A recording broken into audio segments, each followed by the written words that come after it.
So we had Hurricane Helene and we've had Milton. And on the heels of that, Marjorie Taylor Greene came out and said, well, of course the government can control the weather. And then almost everybody from President Biden on down attacked her relentlessly and saying, no, we can't control the weather. We can't control. He's crazy. It's a conspiracy theory. So I'd like to lead into this discussion with 2 video clips, if you will allow me.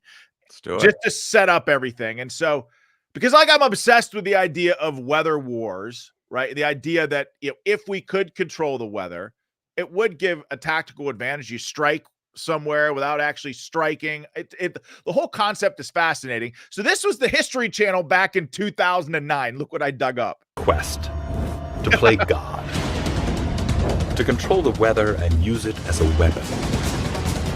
Lightning, torrential rains, hurricanes, targeted at the enemy.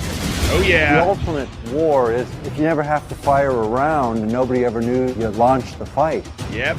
Is it possible there have already been attacks using weather weapons? If you get down low enough, you can actually see a clear layer above the antenna. Science it is for actually you. pushing these water particles up, and that's exactly how HAARP works. What we've done is we've not only pushed the cloud off of the HAARP antenna, but as you can see, our cloud is almost completely gone inside. HAARP does exactly the same thing. It ionizes the particles, pushes them out into space. HAARP is one of several ELF wave transmitters located all over the globe. The United States owns and operates 3 of them, one in Gacona, Alaska, another in Fairbanks, Alaska, and one in Arecibo, Puerto Rico. Russia has one in Vasilursky near Nizhny Novgorod, and the European Union has one near Tromsø in Norway. Working in tandem, these transmitters could potentially alter the weather anywhere in the world, changing the jet stream's course entirely, triggering massive rainstorms or droughts. Even hurricane steering would be possible by heating up the atmosphere and building up high-pressure domes that could deflect or change the course of hurricanes. Okay, so there's that. Before you think I'm crazy, there's that. And then here's former CIA Director Brennan. Another example is the array of technologies, often referred to collectively as geoengineering, that potentially could help reverse the warming effects of global climate change. One that has gained my personal attention is stratospheric aerosol injection, or SAI, a method of seeding the stratosphere with particles that can help reflect the sun's heat in much the same way that volcanic eruptions do. An SAI program could limit global temperature increases, reducing some risks associated with higher temperatures and providing the world economy additional time to transition from fossil fuels. This process is also relatively inexpensive. The National Research Council estimates that a fully deployed SAI program would cost about $10 billion yearly. As promising as it may be, moving forward on SAI would also raise a number of challenges for our government and for the international community. On the technical side, greenhouse gas emission reductions would still have to accompany SAI to address other climate change effects, such as ocean acidification, because SAI alone would not remove greenhouse gases from the atmosphere. On the geopolitical side, the technology's potential to alter weather patterns and benefit certain regions of the world at the expense of other regions could trigger sharp opposition by some nations. Okay, so prove me wrong. Like weather wars, it's a thing, right? The short answer is yes. The longer answer... See? I set this up perfectly. Yeah. And everybody at the CIA right now is watching this and thinking, Brian, damn it. You're disclosing all of our secrets. Oh, man. And you had to lead with Brennan. I hate that guy. But anyway, so look, this goes actually back, if we're looking at this objectively speaking, the idea of either manipulating weather or controlling weather, this idea goes back to late 1800s, 1891, actually. The U.S. government funded a study in Midland, Texas. And that's because we had some Civil War generals who said whenever they would have big fights and battles, it would seem to just rain a lot more, and they didn't quite understand why. What could be causing that? Well, the idea at the time in the early 1890s was that the acoustics of all the explosions, plus whatever was in the gunpowder, was causing some sort of atmospheric change that encouraged weather, encouraged rain. So they went to Midland in 1891. They did this for a number of hours. It didn't go well at first, but they eventually pulled it off. 12 hours later, it rained. Everybody, of course, around the world was like, "Oh my God, that's amazing." Now, whether or not that actually happened and it rained because of them or it just occurred was up for debate. But the point is, it set off this race throughout the world to try to replicate this because it could be a very powerful thing to offer, say, for drought-ridden areas, or yes, as a weapon of war. The Germans tried it under Hitler and before, and then we get to the early 1940s when scientists at General Electric started a project. And what they did is they dropped little pellets of ice, basically like a frozen ice, a dry ice, into a storm in western Massachusetts. And it was 3 miles long is what they dropped out of the plane. And sure enough, they had 3 miles of snow and rain. So what that then did, well, of course, it set off this tremendous interest in geoengineering. And then the U.S. military said, shut it down.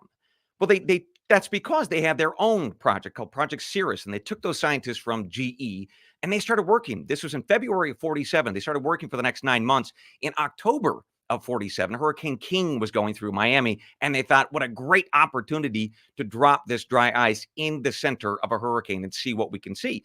Now, they didn't think that it would do much of anything. It was only, I think, 80 pounds of dry ice. But they dropped it in the eye of the hurricane, and Hurricane King was supposed to go due east, out into the Atlantic. It didn't. It turned 130 degrees back towards the United States, hit Georgia, and caused all kinds of devastation. At that point, people were like, well, wait a minute. Maybe this Project Cirrus is a bad idea. We don't know how to control exactly what we're doing here. Let's shut it down. The public got wind of it. A lot of people got very angry. So yes, Project Cirrus was shut down, but 2 others were started up in its place. So now we have from the 40s into the 50s into the 1960s, the war in Vietnam. There was an operation called Operation Popeye. That was an effort by the U.S. military to seed some clouds to cause flooding in northern Vietnam against the Viet Cong. Well, then we get into this is all public stuff, by the way. And then in the early 1980s, the U.S. government said, look, it's a really interesting proposition about this cloud seeding stuff and controlling and manipulating weather to include and especially hurricanes, because the idea would be if we could bust apart the clouds as they were approaching the United States, we could prevent a lot of damage, a lot of damage. But they believed that the technology wasn't really there. So apparently and allegedly, they shut down those programs in the early 1980s. But guess what? The cat was out of the bag. So a lot of other countries around the world were very much interested in this. The Soviets were quite interested. Also, the Chinese, they currently have a cloud seeding program, which I'll get back to in a second. But the Arabs have really led the way since the early 1980s into the 90s and early aughts, especially Saudi Arabia and the United Arab Emirates. They've invested a tremendous amount of money into cloud seeding because they're a desert and they want more rain. So they leaned on some really interesting research out of South Africa that found that a local paper mill was emitting, stuff out of its chimney. And they kept seeing that there would be these clouds around the mill that would just dump rain. And so scientists looked into it, and what they came to understand was that if you inject certain kinds of particles into clouds, what these particles can do is actually glom on to this microscopic water that's in the air, and it causes more raindrops and gets them to be even bigger, forcing rain to fall. So the Arabs used that technology and that science and that accidental discovery in South Africa. They have been deploying it for many years now. And here's the great thing. They believe that it works. There's some debate about whether or not that's true, but they sure do. The Saudis and the Emiratis certainly believe it's true. And it might be working too well. This past summer in Dubai, they had a massive flood. It happened right as they were seeding a bunch of clouds. The UAE, Bloomberg News, and others reported on this. It was because of a cloud seeding effort. A lot of people try to cover that up. No, that's not true. Meanwhile, the Chinese, they do the same thing. Their cloud seeding programs are very much classified state secrets, although they too had an issue just last month where they were seeding in one area that was drought prone. Well, they overseeded it. That caused a deluge in the afternoon with tremendous rains when everybody had their clothes out that were drying after they washed them in the morning. Well, that spread clothes throughout this particular city. And so there was this joke that people were going around the city trying to find their underwear and meeting like boyfriends and girlfriends, right?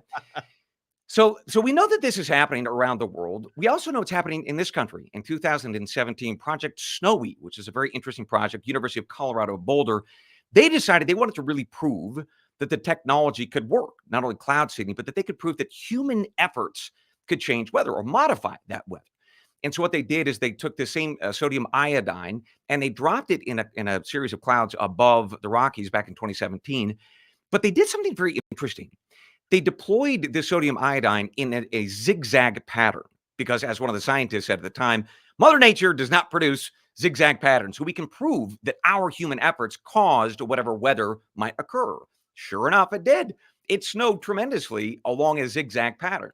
So ever since then, organizations like the Scientific American have reported that in the Western United States, at least 8 different states are engaged in cloud modification or cloud seeding efforts to try to improve the snowpack, try to improve rainfall during this tremendous mega drought that we've had over the past 10 or so years. They think that they have increased moisture by about 10 to 15%. That is what Scientific American has reported. But the big question, of course, is not only, so we know the cloud seeding is real. The question is now, can we manipulate to the point where we're controlling it?